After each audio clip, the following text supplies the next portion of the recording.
Karthik Deepa serial July 17 நாளைக்கான எபிசோடில் என்னெல்லாம் நடக்க வாய்ப்பு இருக்குன்னு தான் இந்த வீடியோவில் நம்ம இன்றைக்கி பார்க்க போகிறோம். அதுக்கு முன்னாடி நம்ம சேனலை மறக்காமல் சப்ஸ்கிரைப் பண்ணிக்கோங்க. இந்த கதை பிடிச்சிருந்துச்சுன்னா மறக்காமல் லைக் பண்ணிக்கோங்க. வாங்க வீடியோக்குள்ளே போகலாம். எபிசோடில் என்ன நடக்குதுன்னா, நம்ம அபிராமி கண்முழிக்கிறாங்க. அபிராமி கண்முழிச்சத்தோட நேராக கார்த்தின்னு கூப்பிட்றாங்க. அப்போ நம்ம தீபா ஓடி கார்த்தி சாமி கும்பிட்டு நிற்கிறாரு. அப்போ தீபா கார்த்திக் சார், அத்தை கிளம்பிட்டாங்க, உங்களை கூப்பிட்றாங்க அப்படின்னு சொன்னதோட கார்த்திக்கு எல்லையில்லா சந்தோஷம். கார்த்தி அங்கேருந்து ஓடுறாரு. போயிட்டு அவங்க அம்மாவை போய் பார்க்குறாரு. அப்போ அபிராமி கண்முழிச்சு, வந்துட்டியா கார்த்தி அப்படின்னு சொல்ல, கார்த்தி நேராக அவங்க அம்மாவோட கையை பிடிச்சி, அம்மா நான் எங்கேம்மா போனேன், நான் உங்கள் கூடையே தாம்மா இருக்கேன் அப்படின்னு. அப்போ அபிராமி சொல்கிறாங்க, கார்த்தி என்ன நடந்துச்சுப்பா அப்படின்னு கேட்க, அப்போ கார்த்தி சொல்கிறாரு, அம்மா என்னை காப்பாற்றுறதுக்காக நீங்கள் இடையில நின்றுட்டீங்க. அதனால் அந்த ரியா என்னையை சுடுறதுக்கு பதிலாக உங்களை சுட்டுட்டா. அதனால் நீங்கள் மயக்கம் மட்டும் விழுந்துட்டீங்க. உங்களை ஹாஸ்பிட்டலில் தூக்கிட்டு அட்மிட் பண்ணோம். அப்போ டாக்டர் எல்லாருமே 90% கூட வாய்ப்பில்லை அப்படின்னு சொல்லிட்டாங்க. நாங்கள் எல்லாருமே கடவுளை தான் வேண்டணும். நீங்கள் எப்படியாவது திரும்பி வரணும் அப்படின்னு கடவுள்கிட்ட தான் நாங்கள் வேண்டணும். நீங்கள் சுத்தம் கூட எந்தவித அசைவும் இல்லாமல் இருந்தீங்க. பொழைக்கிறதுக்கே ரொம்ப கஷ்டம் அப்படின்னு டாக்டர் சொல்லிட்டாங்க. உங்கள் ஆர்கன்ஸ் எல்லாமே மிஷின் மூலம் மட்டும்தான் ஒர்க் ஆகும்னு சொல்லிட்டாங்க அப்படின்னு. இதை கேட்டதோட அபிராமி சொல்கிறாங்க, இந்த அளவுக்கு நடந்துச்சாப்பா அப்படின்னு. அப்போ கார்த்தி சொல்கிறாரு, ஆமாம்மா, இவ்வளோ பிரச்சனை நடந்துச்சு, இப்போ நீங்கள் சரியாயிட்டீங்க, உங்களுக்கு எந்தவித பிரச்சனையும் இல்லை அப்படின்னு. அப்போ அபிராமி சொல்கிறாங்க, உங்கள் எல்லாருடைய ப்ரேயரும் தான் என்னையை காப்பாற்றுனுச்சு அப்படின்னு. அப்போ தீபா சொல்கிறாங்க, அத்தை உங்களுடைய மன தைரியம் தான் அத்தை நீங்கள் மறுபடியும் உயிரோடு வந்ததுக்கு காரணம் அப்படின்னு. அப்போ அபிராமி சொல்கிறாங்க, இல்லைம்மா, நீங்கள் எல்லாருமே சேர்ந்து எனக்காக கண்டிப்பாக வேண்டிக்கிட்டு இருந்திருப்பீங்க, நான் எப்படியாவது திரும்பி வரணும் அப்படின்னு. அதனால தான் நான் இன்றைக்கி பொழைச்சி உக்காந்துருக்கேன் அப்படின்னு.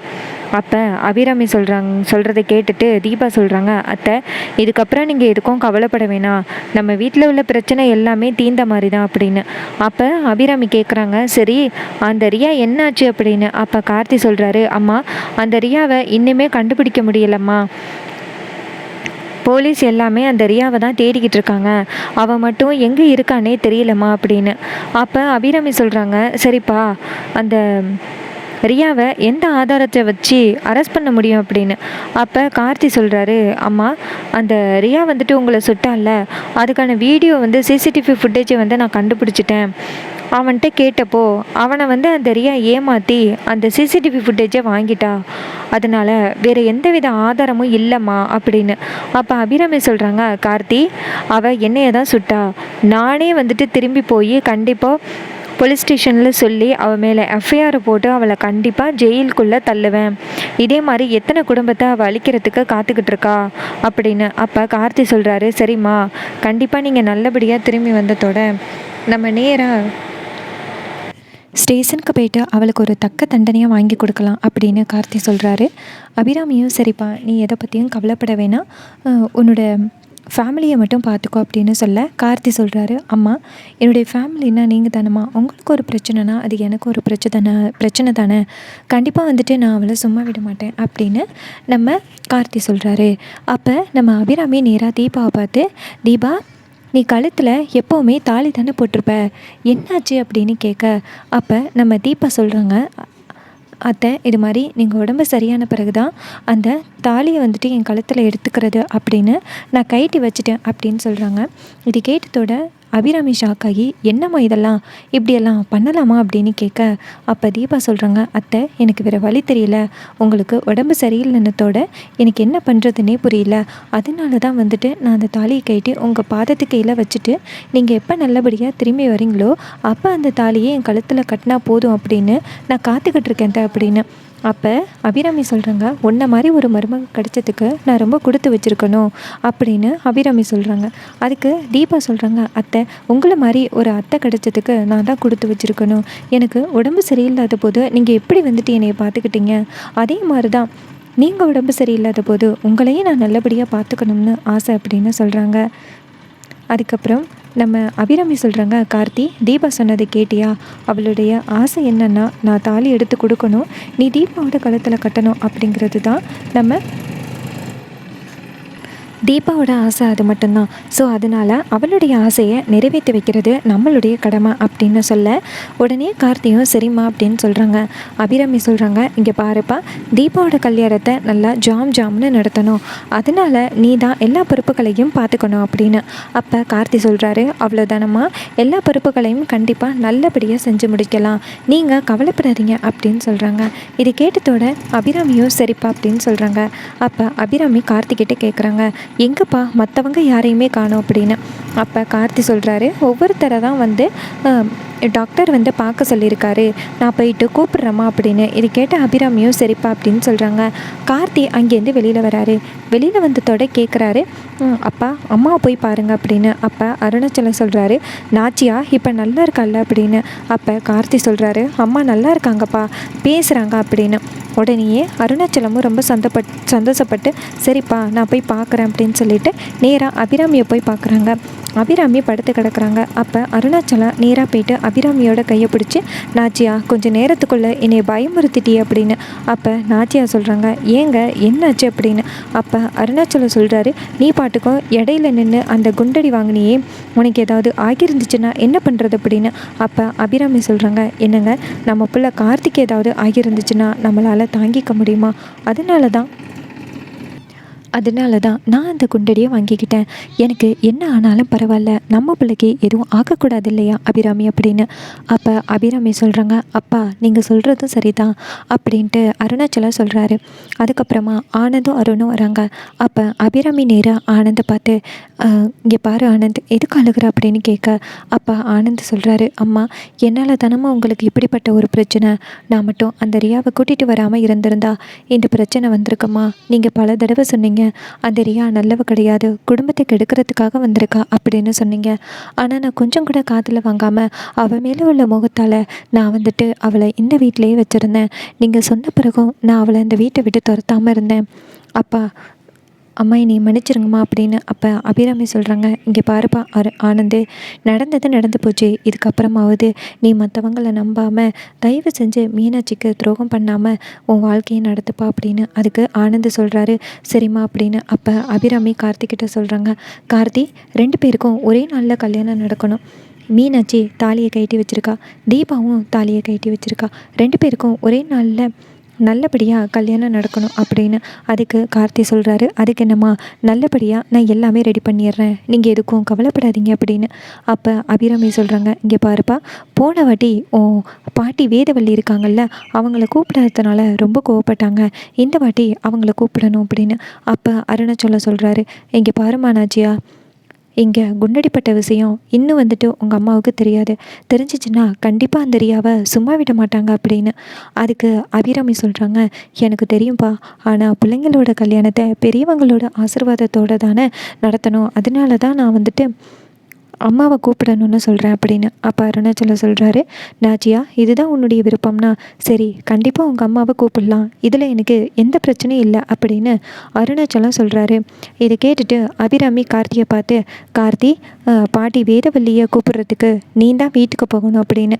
இதை கேட்ட கார்த்தி சொல்கிறாரு, சரிம்மா நான் போயிட்டு வரேன் அப்படின்னு. அதுக்கப்புறமா அபிராமி ஆனந்திக்கிட்ட சொல்கிறாங்க, இங்கே பாரு ஆனந்த், 1 வீக்கில் நான் டிஸ்சார்ஜ் ஆயிடுவேன், நடந்தது எல்லாத்தையுமே மறந்துட்டு இதுக்கப்புறம் நடக்க போகிற விஷயத்தை பாருங்கள், இதுக்கப்புறம் நம்ம குடும்பத்துக்குள்ளே என்ன விஷயம் நடந்தாலுமே அதை தயவு செஞ்சு முன்னாடியே என்கிட்ட சொல்லுங்கள், அப்போ தான் என்னால் கூடிய சீக்கிரம் அந்த பிரச்சனையை சால்வ் பண்ண முடியும் அப்படின்னு. இதை கேட்டுட்டு நம்ம வீட்டில் உள்ளவங்க எல்லாருமே சரி அப்படின்னு தலையாட்டுறாங்க. அதுக்கப்புறம் கார்த்தி நேராக வெளியில் வராரு. கார்த்தி வெளியில் வந்துட்டு நேராக தீபாட்ட, தீபா நீயும் நானும் தான் பாட்டி வீட்டுக்கு போயிட்டு வரணும் அப்படின்னு. அப்போ தீபா சொல்கிறாங்க, கண்டிப்பாங்க, பாட்டியை பார்த்து ரொம்ப நாள் ஆகிட்டு போயிட்டு வரலாம் அப்படின்னு சொல்கிறாங்க. அதே நேரத்தில் ரம்யா அந்த இடத்துக்கு வராங்க. ரம்யா வந்துட்டு நேராக தீபாட்ட, என்னாச்சு தீபா, உங்கள் அத்தை கண்முழிச்சிட்டாங்களா அப்படின்னு கேட்க, அப்போ தீபா சொல்கிறாங்க, ஆமாம் ரம்யா, அத்தை வந்து கண்முழிச்சிட்டாங்க, இதுக்கப்புறம் எந்த பிரச்சனையும் இல்லைன்னு டாக்டர் செக் பண்ணி சொல்லிட்டாங்க அப்படின்னு. உடனே ரம்யா கேட்குறாங்க, நான் வந்துட்டு அபிராமி மேடத்தை பார்க்கலாமா அப்படின்னு. அப்போ மைதிலி சொல்கிறாங்க, இப்போ தான் வந்துட்டு எல்லாருமே அபிராமி மேடத்தை பார்த்துட்டு வந்தாங்க. இப்போ நீங்கள் வந்து டிஸ்டர்ப் பண்ணுறது ரொம்ப தப்பு. எதுக்கு வந்து டிஸ்டர்ப் பண்ணுறீங்க அப்படின்னு. அப்போ தீபா சொல்கிறாங்க, இங்கே பாருங்கள் மைதிலி அண்ணி, ரம்யா வந்துட்டு அத்தையை பார்க்கணுன்னு ஆசைப்பட்றாங்க. எவ்வளோ கஷ்டப்பட்டு ரம்யா பரிகாரத்தை செஞ்சாங்க. ஆனால் அவங்கள வந்துட்டு பார்க்க விடாமல் தடுக்கிறது ரொம்ப தப்பு. இங்கே பாரு ரம்யா, நீ போய் பார்த்துட்டு வா, இப்போ தான் நாங்கள் எல்லாருமே பார்த்துட்டு வந்தோம் அப்படின்னு. உடனே ரம்யாவும் சரி அப்படின்னு சொல்லிட்டு நேராக ரூமுக்குள்ளே போகிறாங்க. அங்கே அபிராமி படுத்திருக்காங்க. அப்போ ரம்யா போயிட்டு அத்தை அப்படின்னு சொல்ல, அபிராமி நேராக ரம்யாவை பார்த்து வாமா அப்படின்னு சொல்ல, அப்போ ரம்யா போயிட்டு நேராக அபிராமியோட பக்கத்தில் உட்காடுறாங்க. அப்போ அபிராமி சொல்கிறாங்க, நீ பண்ண விஷயத்த அவர் சொன்னார் அப்படின்னு. அப்போ ரம்யா சொல்கிறாங்க, என்னத்தை அப்படின்னு. அப்போ அபிராமி சொல்கிறாங்க, நீ எனக்காக ரொம்ப கஷ்டமான பரிகாரத்தை செஞ்சியாம்ல அப்படின்னு. அப்போ ரம்யா சொல்கிறாங்க, ஆமாத்த, உங்களுக்காக அந்த கஷ்டமான பரிகாரத்தை செஞ்சது நான் தான். அதுக்கப்புறம் தான் உங்களுக்கு உடம்பு சரியானுச்சு. அந்த அந்த சாமியார் சொன்னது உண்மைதான் போல். அந்த பரிகாரத்தை செஞ்சால் உயிர் போகிற அளவுக்கு இருந்தால் கூட உயிர் பொழைச்சிருவாங்க அப்படின்னு சொன்னாங்க. நல்ல வேளை அந்த பரிகாரத்தை செய்கிறதுக்கு நான் ஒத்துக்கிட்டேன் அப்படின்னு. அப்போ அபிராமி சொல்கிறாங்க, நீயும் தீபாவும் தான் போனீங்களாம்ல அப்படின்னு. அப்போ ரம்யா சொல்கிறாங்க, ஆமாம், நானும் தீபாவும் தான் போனோம். ஆனால் தீபா ஏதாவது ரொம்ப கஷ்டப்பட்டுருவாளே, அவளுக்காக ஃபீல் பண்ண குடும்பமே இருக்குது, ஆனால் எனக்கு யாருமே இல்லை. அதனால் தீபாவை அந்த பரிகாரத்தை செய்ய வேணாம்னு சொல்லிட்டு நான் அந்த பரிகாரத்தை செய்கிறதுக்கு ஒத்துக்கிட்டேன். நான் அந்த மரப்பெட்டிக்குள்ளே இறங்கி மிதக்க போனேன். அப்போ என்னாச்சுன்னு தெரியல, தீபா டக்குன்னு கயிறை விட்டுட்டா. இதனால் நான் வந்துட்டு தண்ணிக்குள்ளே மிதந்து போயிட்டேன். எனக்கு மயக்கமே வந்துட்டு, இருந்தாலும் கஷ்டப்பட்டு அந்த பரிகாரத்தை முடிச்சிட்டேன் அப்படின்னு. இதை கேட்டதோட அபிராமி சொல்கிறாங்க, பெத்த பொண்ணு கூட எனக்கு இப்படி ஒரு பரிகாரத்தை செய்யணும்னு ஆசைப்பட்டிருக்க மாட்டா. ஆனால் நீ எனக்காக அந்த பரிகாரத்தை செஞ்சுருக்க. நீ என்னுடைய மக மாதிரி தான். உனக்கு ஒரு நல்ல கல்யாணத்தை பண்ணி வைக்கணும். இது மாதிரி தீபா, கார்த்தி, மீனாட்சி, ஆனந்த் 2 ஜோடிக்கும் கல்யாணம் பண்ணி வைக்க போகிறேன். 3ஆவதா உனக்கும் ஒரு நல்ல மாப்பிள்ளையை பார்த்து மொத்தமாக 3 கல்யாணத்தை பார்க்க போகிறேன் அப்படின்னு அபிராமி சொல்கிறாங்க.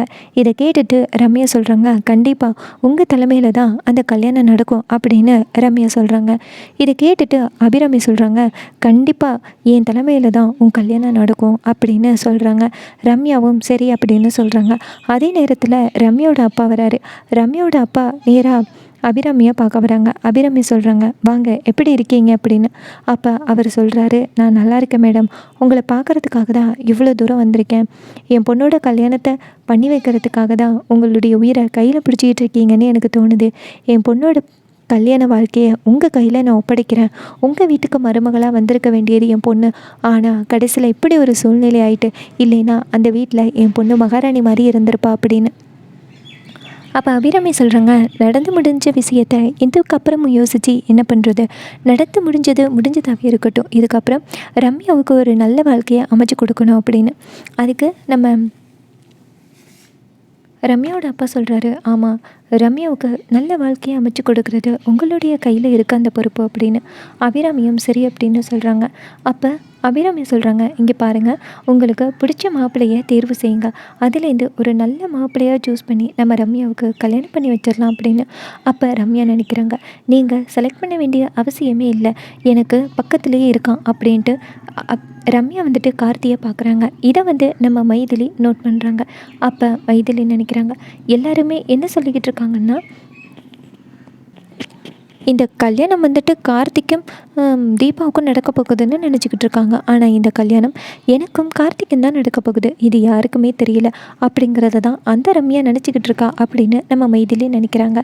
அப்போ மீனாட்சி கேட்குறாங்க, மைதிலி என்ன ரம்யாவை அப்படி முறைச்சி பார்த்துக்கிட்டு இருக்கா அப்படின்னு. அப்போ மைதிலி சொல்கிறாங்க, இல்லை, இவ்வளோ பேர் இருக்கும் பொழுது அந்த ரம்யா எப்படி சீன் போடுறா பார்த்தியா. என்னமோ அவள் தான் இந்த வீட்டோட மருமக மாதிரியும் தீபா எதுவுமே இல்லாத மாதிரியும் ரொம்ப ஓவராக சீன் போட்டுக்கிட்டு இருக்கா. அவள் இப்படி சீன் போடுறது எனக்கு சுத்தமாக பிடிக்கவே இல்லை மீனாட்சி அப்படின்னு. அப்போ மைதிலி சொல்கிறாங்க, எல்லாத்தையும் பார்த்துக்கலாம், நீ எதுக்கும் கவலைப்படாத அப்படின்னு சொல்கிறாங்க. அதுக்கப்புறமா தீபாவும் கார்த்தியும் நேராக ஒரு இடத்துக்கு கிளம்புறாங்க. அப்போ ரம்யா கேட்குறாங்க, தீபா எங்கே கிளம்பிட்டா அப்படின்னு. அப்போ மைதிலி சொல்கிறாங்க, அவங்க ஹஸ்பண்ட் அண்ட் ஒய்ஃப், அவங்க எங்கே வேணாலும் போவாங்க, அதை விட்டுட்டு எதுக்கு அவங்கள போட்டு எப்படி டார்ச்சர் பண்ணுற அப்படின்னு. அப்போ தீபா சொல்கிறாங்க, இங்கே பாருங்க அண்ணி, ரம்யா என்னுடைய ஃப்ரெண்டு, அவள் என்கிட்ட கேட்குறதுல என்ன தப்பு இருக்குது அப்படின்னு கேட்குறாங்க. அப்போ ரம்யா சொல்கிறாங்க, தீபா நீ சொல்லு தீபா எங்கே கிளம்புற அப்படின்னு. அப்போ தீபா சொல்கிறாங்க, இது மாதிரி நான் பாட்டி வீட்டுக்கு போக போகிறேன் அப்படின்னு. உடனே ரம்யாவும் சரி போயிட்டு வா தீபா அப்படின்னு சொல்கிறாங்க. உடனே நம்ம கார்த்தியும் தீபாவும் சேர்ந்து அவங்க பாட்டி வீட்டுக்கு கிளம்புறாங்க. அப்போ ரம்யா கேட்குறாங்க மீனாட்சிக்கிட்ட, அவங்க எதுக்கு பாட்டி வீட்டுக்கு போகிறாங்க அப்படின்னு. அப்போ மீனாட்சி சொல்கிறாங்க, திமுரா உனக்கு தெரியாதா, தீபாவுக்கும் கார்த்திக்கும் கல்யாணம் நடக்க போகுது. அத்தை வந்துட்டு நல்லபடியாக திரும்பி வந்துட்டாங்கல்ல, அதான் அத்தை வந்து தாலி எடுத்து கொடுக்க கார்த்தி தீபாவோட கழுத்தில் தாலி கட்ட போகிறாரு. ஸோ அப்போ வந்துட்டு பெரிய மனுஷவங்க நிறைய பேர் இருக்கணும்ல, அதனால தான் தீபாவும் கார்த்தியும் சேர்ந்து பாட்டியை கல்யாணத்துக்கு கூப்பிட்றதுக்காக போயிருக்காங்க அப்படின்னு. இதை கேட்டுட்டு ரம்யாவுக்கு முகமே மாறுது. அப்போ மைதிலி கேட்குறாங்க, ஏன் ரம்யா உன் முகமே மாறுது அப்படின்னு. அப்போ ரம்யா சொல்கிறாங்க, அதெல்லாம் ஒன்றும் இல்லையே, நான் நல்லா தான் இருக்கேன் அப்படின்னு. அப்போ மீனாட்சி சொல்கிறாங்க, இங்கே பாரு ரம்யா, அந்த கல்யாணத்துக்கு நீ கண்டிப்பாக பக்கத்தில் இருக்கணும்.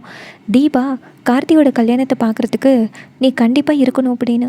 அப்போ ரம்யா சொல்கிறாங்க, நான் இல்லாமல் இந்த கல்யாணம் எப்படி நடக்கும், நான் கண்டிப்பாக இந்த கல்யாணத்தில் இருப்பேன் அப்படின்னு சொல்கிறாங்க.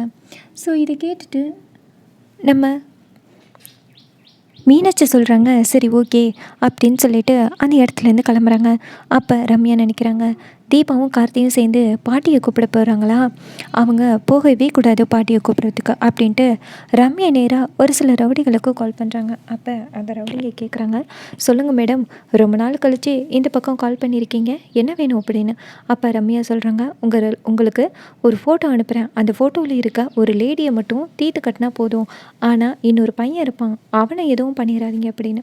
இதை கேட்ட ரவுடிகளும், சரிங்க மேடம், எப்போவும் கால் பண்ணால் 2 பேரையும் சேர்த்து தீர்த்து கட்டணும்னு சொல்லுவீங்க, என்ன இந்த வாட்டி ஒருத்தரை விட்டுட்டு ஒருத்தரை கொலை பண்ணணும்னு சொல்கிறீங்க அப்படின்னு. அப்போ ரம்யா சொல்கிறாங்க, இங்கே பாருங்கள், உங்களுக்கான காசு வந்து சேரும், அதை விட்டுட்டு இந்த மாதிரி என்கொயரி பண்ணுற வேலையெல்லாம் வச்சுக்காதீங்க அப்படின்னு. இதை கேட்டுட்டு அந்த ரவுடிங்களும் சாரி மேடம் அப்படின்னு சொல்லிட்டு, நீங்கள் சொன்ன விஷயம் இன்னும் ஒரு 10 நிமிஷத்தில் முடிஞ்சிடும் அப்படின்னு சொல்லிட்டு ரவுடிங்க அந்த இடத்துலேருந்து கிளம்புறாங்க. நம்ம கார்த்தியும் தீபாவும் காரில் போயிட்டுருக்கும் பொழுது பின்னாடியே ஒரு லாரி வந்துக்கிட்டு இருக்கு. அப்போ நம்ம கார்த்தி தீபாட்ட சொல்கிறாரு, தீபா அந்த லாரி ரொம்ப நேரமாக நம்மளையும் ஃபாலோ பண்ணிக்கிட்டு வர மாதிரி தெரியுது, எனக்கு மட்டுமா தெரியுதா அல்லது உங்களுக்கும் தெரியுதா அப்படின்னு. அப்போ தீபா சொல்கிறாங்க, சார் அதை நான் முதல்லையே பார்த்தேன், அந்த லாரி வந்து முதல்லேருந்து நம்மளை ஃபாலோ பண்ணிக்கிட்டே இருக்கிற மாதிரி தான் தெரியுது அப்படின்னு. அப்போ கார்த்தி சொல்கிறாரு, அந்த லாரி எதுக்கு நம்மளை வந்து ஃபாலோ பண்ணுது அப்படின்னு. அப்போ தீபா சொல்கிறாங்க, சார் அந்த லாரிக்கு வந்து வழி விடுங்க அப்படின்னு. உடனே கார்த்தியும் சரி அப்படின்னு சொல்லிட்டு லாரிக்கு வழி விடுறாரு. அப்போ அந்த லாரி டக்குன்னு வந்துட்டு கார்த்தியோட காரை வந்து இடிக்குது. அப்போ கார்த்தியோட கார் வந்துட்டு போயிட்டு ஒரு மரத்தில் இடிச்சிருது. அப்போ கார்த்தி ஷாக் ஆகுறாரு. கார்த்திகே அதிகமான அடி இல்லை, தீபாவுக்கு காலில் அடிபட்டுருச்சு. அதே நேரத்தில் அந்த பக்கமாக வேதவள்ளி ஒரு ஜீப்பில் வந்துக்கிட்டு இருக்காங்க. பக்கத்தில் என்னடா இது ஆக்சிடென்ட் மாதிரி தெரியுது அப்படின்ட்டு காரை நிப்பாட்டிட்டு வந்து பார்த்தா நம்ம கார்த்தியை பார்த்ததோட வேதவள்ளி ஷாக் ஆகுறாங்க. அப்போ வேதவள்ளி பக்கத்தில் இருக்க அந்த டிரைவர்கிட்ட, அந்த போகிறானே அந்த டிரைவர் அவனை சும்மா விடாது அப்படின்னு சொல்ல, உடனே அந்த கார் டிரைவரும் நேராக அந்த லாரியை துரத்திக்கிட்டு போகிறாங்க. இன்னொரு பக்கம் நம்ம கார்த்தி தீபாட்ட சொல்கிறாரு, தீபா காலுக்கு என்னாச்சு அப்படின்னு. அப்போ தீபா சொல்கிறாங்க, சார் காலில் லைட்டாக அடிபட்டுருச்சுன்னு நினைக்கிறேன் அப்படின்னு. அப்போ கார்த்தி சொல்கிறாரு, சரி வாங்க காரை விட்டு இறங்குங்க அப்படின்னு சொல்லிட்டு தீபாவை காரை விட்டு தூக்கிட்டு வராரு. அப்போ வேதவள்ளியை பார்த்துட்டு, பாட்டி நீங்கள் இங்கே என்ன பண்ணுறீங்க அப்படின்னு கேட்க, அப்போ வேதவள்ளி சொல்கிறாங்க, இங்கே பாருப்பா, நான் தூரமாக வரும் பொழுது ஒரு லாரி ஒரு காரை ஃபாலோ பண்ணிக்கிட்டு வர மாதிரியே பார்த்தேன், திடீர்னு அந்த லாரி ஒரு காரை இடிக்கிறதையும் பார்த்தேன், என்னடான்னு பக்கத்தில் வந்து பார்த்தா நீங்கள் 2 பேரும் இருக்கீங்க, நீங்கள் 2 பேரும் இங்கே என்ன பண்ணுறீங்க அப்படின்னு. அப்போ கார்த்தி சொல்கிறாரு, பாட்டி உங்களை பார்க்குறதுக்கு தான் வந்தோம், திடீர்னு அந்த லாரி வந்து ஆக்சிடென்ட் பண்ணிட்டு அப்படின்னு. அப்போ பாட்டி கேட்குறாங்க, தெரியாமல் ஆக்சிடென்ட் பண்ணானா தெரிஞ்சு ஆக்சிடென்ட் பண்ணானா அப்படின்னு. அப்போ கார்த்தி சொல்கிறாரு, பாட்டி நான் ரொம்ப நேரமாக அந்த லாரியை பார்த்தேன், ஃபாலோ பண்ணிக்கிட்டு வந்த மாதிரியே தெரிஞ்சிச்சு, சரின்னு அந்த லாரிக்கு வழி கொடுத்தேன், ஆனால் நேராக போகாமல் நேராக வந்து என்னை இடிச்சிட்டு போகிறான், ஸோ இன்டென்ஷனாக எங்களை வந்து ஆக்சிடென்ட் பண்ணணும்னு நினச்சி வந்த மாதிரி இருக்குது பாட்டி அப்படின்னு. அப்போ பாட்டி சொல்கிறாங்க, கவலைப்படாத கார்த்தி, அந்த லாரியை பிடிக்கிறதுக்கு ஆளை அனுப்பிட்டேன், இன்னும் கொஞ்சம் நேரத்தில் அந்த லாரியில் உள்ள டீட்டெயில்ஸ் எல்லாருமே தெரிஞ்சு வந்துடும், இவன் எதுக்காக வந்து உன்னை வந்து கொலை பண்ணுறதுக்கு துரத்தினான்னு தெரிஞ்சு போயிடும் அப்படின்னு பாட்டி சொல்கிறாங்க. சொல்லிவிட்டு பாட்டி நேராக தீபாவை பார்த்து, எம்மாடி காலில் அடிபட்டுடுச்சா அப்படின்னு சொல்ல, தீபா சொல்கிறாங்க, ஆமாம் பாட்டி காலில் செமையாக அடிபட்டுடுச்சு, கால் நடக்க முடியல அப்படின்னு. உடனே பாட்டி நம்ம தீபாவையும் கார்த்தியையும் கூட்டிக்கிட்டு வீட்டுக்கு போகிறாங்க. அங்கே போயிட்டு தீபாவுக்கு மருத்துவச்சியை வர வச்சு தீபாவோட காலில் கட்டி போட்டுறாங்க.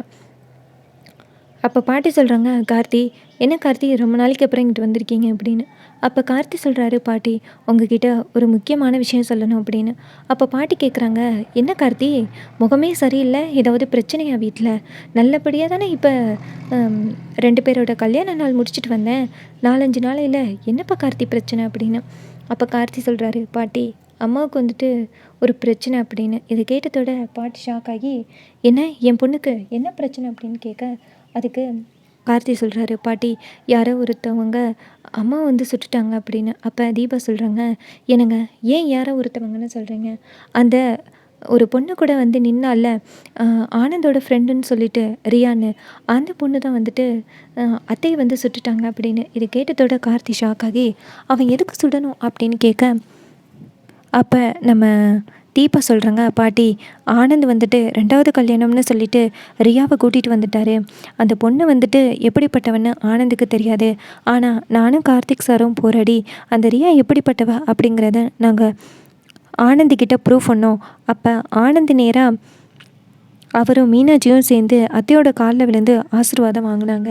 இதை பொறுக்க முடியாத ரியா துப்பாக்கி எடுத்துகிட்டு வந்துட்டு கார்த்தியை சுட வந்தாங்க. அப்போ அத்தை வந்து குறுக்க புகுந்து அவங்க துப்பாக்கி குண்டை வாங்கிக்கிட்டாங்க அப்படின்னு. இதை கேட்டதோட அபிராமி ஷாக் ஆகி, வேதவள்ளி ஷாக் ஆகி, இப்போ என் பொண்ணு எப்படி இருக்கா, அவளுக்கு என்ன அப்படின்னு கேட்க, அப்போ கார்த்தி சொல்கிறாரு, பாட்டி அம்மாவுக்கு இப்போ சரியாகிட்டு பல தலைகளை தாண்டி அம்மா இப்போ கொஞ்சம் குணமாகியிருக்காங்க அப்படின்னு. அப்போ பாட்டி கேட்குறாங்க தீபாட்ட, என்ன தீபா மஞ்சள் கயிறு போட்டுக்கிட்டு இருக்க அப்படின்னு.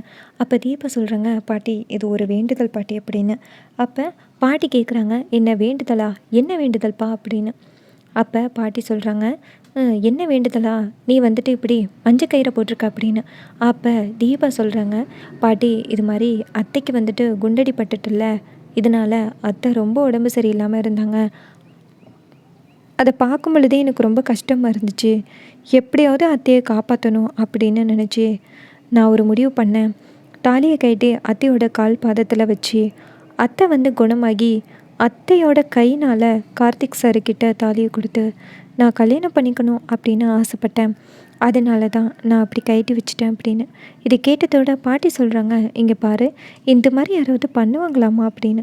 அப்போ தீபா சொல்கிறாங்க, இல்லை என் அத்தைக்காக நான் எதையும் பண்ணுறதுக்கு தயாராக இருக்கேன் அப்படின்னு. இதை கேட்டதோட பாட்டி கார்த்தியை பார்த்து சொல்கிறாங்க, உன் அம்மா மேலே உங்கள் குடும்பத்திலேயே ரொம்ப பாசமாக இருக்கிறது தீபா மட்டும்தான் அப்படின்னு.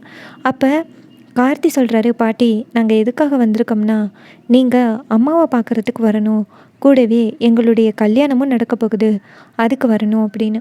அப்போ வேதவள்ளி சொல்கிறாங்க, இங்கே பாருப்பா நான் இப்போயே வரேன் அப்படின்னு சொல்லிட்டு வேதவள்ளி நேராக கிளம்புறாங்க.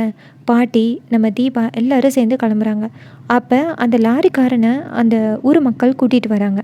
அப்போ வேதவள்ளி நேராக அந்த லாரிக்காரனை பார்த்து, டேய் எதுக்குடா என் பிள்ளைங்களை ஆக்சிடெண்ட் பண்ணுறதுக்கு முயற்சி பண்ணேன் அப்படின்னு. அப்போ அந்த லாரிக்காரன் சொல்கிறான், மேடம் எங்களுக்கு காசு கொடுத்தாங்க, இந்த மாதிரி நம்பரில் உள்ள காரை வந்து ஆக்சிடெண்ட் பண்ண சொன்னாங்க, உள்ளார யார் இருக்கான்னு எனக்கு தெரியாது, ஆனால் காரை மட்டும் ஆக்சிடெண்ட் பண்ண சொன்னாங்க, அதை மட்டும் நாங்கள் கரெக்டாக பண்ணிட்டோம் அப்படின்னு.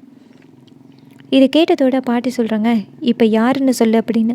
அப்போ அந்த லாரிக்காரன் சொல்கிறான், இல்லை மெட்ராஸ்லேருந்து ஒரு மேடம், ரம்யான்னு மேடம், அவங்க தான் வந்துட்டு ஒரு கிட்டத்தட்ட 10 லட்ச ரூபா பணத்தை கொடுத்து ஆக்சிடெண்ட் பண்ண சொன்னாங்க.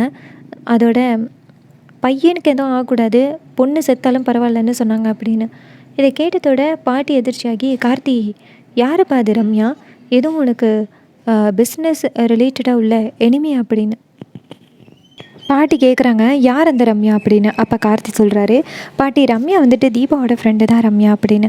அப்போ நம்ம தீபா சொல்கிறாங்க, இங்கே பாருங்கள் பாட்டி கண்டிப்பாக அது ரம்யாவாக இருக்காது, யாரோ ஒருத்தவங்க ரம்யா மேலே பழி போடுறதுக்காக தான் இப்படி பண்ணியிருக்காங்க அப்படின்னு. அப்போ பாட்டி சொல்கிறாங்க, சரி ஓகே நீ ரம்யா மேலே சந்தேகப்படலை அதானே, சரி உனக்கு யாருன்னு ப்ரூவ் பண்ணலாம் அப்படின்ட்டு நேராக அந்த லாரிக்காரனை பார்த்து, ஏய் உன்னை யார் அனுப்புனாங்களோ அவங்களுக்கு நேராக கால் பண்ணுடா அப்படின்னு. உடனே அவனை வேறு வழி இல்லாமல் நேராக ரம்யாவுக்கு ரம்யாவுக்கு கால் பண்ணுறாங்க.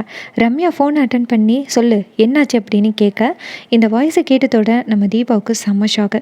அப்போ அந்த ரவுடி சொல்கிறான், மேடம் நீங்கள் சொன்ன மாதிரியே நான் வந்துட்டு அந்த பொண்ணை தீர்த்து கட்டிட்டேன். அந்த பொண்ணு ஸ்பாட் அவுட்டு, பையன் மட்டும்தான் லைட்டாக உயிரோடு இருக்கான் அப்படின்னு. இதை கேட்டதோட ரம்யா சொல்கிறாங்க, இங்கே பாரு அந்த பையனுக்கு எதுவும் ஆகக்கூடாதுன்னு அவங்ககிட்ட அப்பவே சொன்னேன்னு, இங்கே பாரு அப்படியே ஆக்சிடென்ட் பண்ணிவிட்டு போட்டுட்டு வந்துடாம அந்த பக்கத்தில் உள்ளவங்க கிட்ட கொண்டு போய் ஆம்புலன்ஸில் சேர்க்க சொல்லிவிட்டு வந்துடு அப்படின்னு சொன்னதோட, மேடம் நான் பார்த்துக்கிறேன் மேடம், ஆனால் அந்த பொண்ணு தீபா ஸ்பாட் அவுட் அப்படின்னு. இது கேட்டதோட ரம்யா சொல்கிறாங்க, சரி உனக்கு சொன்ன அமௌண்ட்டை விட எக்ஸ்ட்ராவாக நான் அமௌண்ட்டு போட்டு விடுறேன், நீ யாருக்கும் பிடிபட்டுறாத, நீ அந்த இடத்துலேருந்து ஓடி போயிரு அப்படின்னு. இதை கேட்டதோட அந்த பையனும் சரிங்க மேடம் அப்படின்னு சொல்லிட்டு ஃபோனை கட் பண்ணுறான். இதை கேட்டதோட ரம்யாவுக்கு தூக்கி வாரி போடுது, தீபாவுக்கு தூக்கி வாரி போடுது. அப்போ பாட்டி சொல்கிறாங்க, ஏப்பா தீபா இப்போயாவது புரிஞ்சுக்கிட்டியா அப்படின்னு. அப்போ தீபா சொல்கிறாங்க, ரம்யா எதுக்காக என்னை கொல்லணும்னு நினைக்கணும் அப்படின்னு. அப்போ பாட்டி சொல்கிறாங்க, அதுக்கு என்ன, நான் ஊருக்கு வரேன்னு என்னன்னு நான் கண்டுபிடிக்கிறேன் அப்படின்னு சொல்ல, தீபாவும் சரிங்க பாட்டி அப்படின்னு சொல்கிறாங்க. அதுக்கப்புறமா வேதவள்ளி, தீபா, கார்த்தி 3 பேருமே சேர்ந்து ஊருக்கு வராங்க. அங்கே நம்ம தீபா நேராக வீட்டுக்கு வந்ததோட ரம்யா நேராக அவங்க வீட்டில் எதிர்பார்த்து காத்துக்கிட்டு இருக்காங்க. கண்டிப்பாக தீபா பணமாக வருவா அப்படின்னு நினச்சி காத்துக்கிட்டு இருக்காங்க. ஆனால் தீபா, கார்த்தி, பாட்டி 3 பேருமே காரை விட்டு இணங்குறதோட ரம்யா ஷாக் ஆகுறாங்க. என்னடா நடக்குது இங்கே அப்படின்னு. அப்போ நம்ம பாட்டி நேராக கார்த்திக்கிட்ட யாருப்பா ரம்யா அப்படின்னு கேட்க, அப்போ கார்த்தி காட்டி விடுறாரு, அந்த நிற்கிறாங்களே அவங்க தான் ரம்யா அப்படின்னு. அப்போ பாட்டி சொல்கிறாங்க, நான் பார்த்துக்கிறேன், இந்த விஷயத்தில் நீங்கள் யாரும் தலையிடாதீங்க அப்படின்னு. அப்போ ரம்யா ஷாக் ஆகி பார்த்துக்கிட்டு நிற்கிறாங்க. அப்போ பாட்டி நேராக ரம்யா கிட்டே போயிட்டு, என்ன ரம்யா, என்ன ஏதோ பேட் நியூஸ் வரும்னு எதிர்பார்த்து காத்துக்கிட்டு இருக்க மாதிரியே தெரியுது அப்படின்னு. அப்போ ரம்யா சொல்கிறாங்க, சேச்சா அப்படிலாம் இல்லை அப்படின்னு. அப்போ பாட்டி கேட்குறாங்க, போன வாட்டி உன்னைய பார்த்தது கல்யாண நாளில், இப்போ தான் பார்க்குறேன், சரி நல்லா இருக்கியா இல்லையா அப்படின்னு. அப்போ ரம்யா சொல்கிறாங்க, நான் நல்லா இருக்கேன் பாட்டி அப்படின்னு. அப்போ பாட்டி சொல்கிறாங்க, சரி சரி நீ இன்னும் இந்த வீட்டிலே தான் இருக்கியா, உன் வீட்டுக்கு போகிற யோசனையே இல்லையா அப்படின்னு. அப்போ ரம்யா சொல்கிறாங்க, தீபா என்னுடைய பெஸ்ட் ஃப்ரெண்ட் இல்லை, அவளுக்கு ஒரு பிரச்சனைனா நானும் பக்கத்துலேயே இருப்பேன், தீபாவுக்கு ஒரு கல்யாணம் நடக்க போகுது இல்லை, அதான் அதுக்கான ஏற்பாடுகள் நானும் சேர்ந்து பண்ணுறேன்னு கார்த்திக் சார்கிட்ட சொல்லியிருக்கேன் அப்படின்னு. அப்போ பாட்டி சொல்கிறாங்க, என்னமோ உன் கல்யாணம் மாதிரி எல்லாத்தையும் இழுத்து போட்டு செஞ்சுக்கிட்டு இருக்கேன், இங்கே பாருமா இது தீபாவோட கல்யாணம், தீபாவோட கல்யாணத்துக்கு தீபா தான் எல்லா வேலைகளும் பார்க்கணும், எல்லாம் செய்யணும், என்னென்ன வேணும்னு கேட்கணும், அதை விட்டுட்டு நீ ஏன் இவளுடைய மேரேஜில் தலையிடுற, இங்கே பாரு உன் கல்யாணத்தை நடத்த பாருமா அப்படின்னு. அதுக்கு ரம்யா சொல்கிறாங்க, சரி பாட்டி அப்படின்னு. அதுக்கப்புறமா பாட்டி நேராக வீட்டுக்குள்ளே போகிறாங்க. வீட்டுக்குள்ளே போயிட்டு நேராக கார்த்திக்கிட்ட, கார்த்தி நான் நினச்ச மாதிரியே அந்த ரம்யா சரியானவ இல்லை போல், கண்டிப்பாக அவள் ஏதோ ஒரு மிஸ்டேக் பண்ணுறா அப்படின்னு. அப்போ கார்த்தி சொல்கிறாரு, இங்கே பாருங்கள் பாட்டி, என்னையும் தீபாவையும் கொலை பண்ணுறதுக்காக லாரியவே அனுப்பியிருக்கா, அவள் கண்டிப்பாக சாதாரண ஆளாக இருக்க முடியாது, அவளுக்கு பின்னாடி ஏதோ ஒரு பெரிய விஷயம் இருக்குது பாட்டி அப்படின்னு கார்த்தி சொல்கிறாரு. இதை கேட்டுட்டு பாட்டி சொல்கிறாங்க, இங்கே பாரு தீபா, அவளை நம்பி எங்கேயும் தனியாக வெளில போயிடாதம்மா, கொஞ்சம் நான் உண்மையை நிரூபிக்கிற வரைக்கும் கொஞ்சம் பொறுமையாக இரு அப்படின்னு. இதை கேட்ட தீபா சொல்கிறாங்க, சரி பாட்டி, ஆனால் ரம்யா இப்படியெல்லாம் பண்ணுவான்னு நான் நினைக்கவே இல்லை, நானும் ரம்யாவும் சின்ன வயசுலேருந்து ரொம்ப திக்ஸ் ஃப்ரெண்ட்ஸு, ஆனால் அவள் இப்படிப்பட்ட ஒரு விஷயத்தை பண்ணியிருக்கா அப்படின்னு தெரியும் பொழுதே எனக்கு ரொம்ப மனசெல்லாம் கலங்குது. அப்போ அவள் பரிகாரத்துக்கு என்னை கூட்டிகிட்டு போயிட்டு கண்டிப்பாக என்னை கொலை பண்ணுறதுக்கு தான் முயற்சி பண்ணியிருக்கா, இதுலேருந்தே நல்லா தெரியுது அப்படின்ட்டு நம்ம தீபா ரொம்ப ஃபீல் பண்ணுறாங்க. அப்போ கார்த்தி சொல்கிறாரு, இங்கே பாருங்கள், அதுக்கு தான் சொன்னேன், வெளுத்ததெல்லாம் பாலுன்னு நம்பாதீங்க, யாரையுமே நம்பாதீங்கன்னு உங்ககிட்ட சொன்னேன், ஆனால் நீங்கள் கொஞ்சம் கூட கேட்கவே இல்லை, நீங்கள் பாட்டுக்கும் என் பெஸ்ட் ஃப்ரெண்டுன்னு சொல்லிக்கிட்டு இருந்தீங்க அப்படின்னு. அப்போ தீபா சொல்கிறாங்க, சரி நீ மன்னிச்சிருங்க, ரம்யா இப்படிப்பட்டவன்னு தெரியாமல் இருந்துட்டேன் அப்படின்னு. அப்போ பாட்டி சொல்கிறாங்க, நான் இருக்கும் பொழுதே ஏன் பேராண்டி கவலைப்படுற, அந்த ரம்யா எப்படிப்பட்டவன்னு நான் எல்லாருக்கும் எடுத்து சொல்கிறேன், கவலைப்படாதீங்க அப்படின்னு சொல்ல, பாட்டியும் ரொம்ப தேங்க்ஸ் பாட்டி அப்படின்னு கார்த்தி சொல்கிறாரு. அதுக்கப்புறமா இந்த ப்ரோமோவை செம்ம இன்ட்ரெஸ்டிங்காக கொண்டு போகிறாங்க. நம்ம பாட்டி தான் ரம்யாவை வீட்டை விட்டு துரத்த போகிறதுக்கு கார்த்திக்கு ரொம்ப பெரிய ஹெல்ப் பண்ண போகிறாங்க. அப்கமிங் எபிசோடில் இன்னுமே என்னெல்லாம் இன்ட்ரெஸ்டிங்கான சீன்ஸ் நடக்க போகுது அப்படிங்கிறத பொறுத்திருந்து பார்ப்போம். இதே மாதிரி இன்னுமே அப்டேட்ஸை தொடர்ந்து இந்த சேனலில் பார்க்கணும்னா மறக்காமல் இந்த சேனலை சப்ஸ்கிரைப் பண்ணிக்கோங்க. இது வரைக்கும் இந்த வீடியோவை பார்த்தவங்க எல்லாருக்குமே ரொம்ப நன்றி. அடுத்த வீடியோவில் பார்க்கலாம். தேங்க்யூ ஃபார் வாட்சிங்.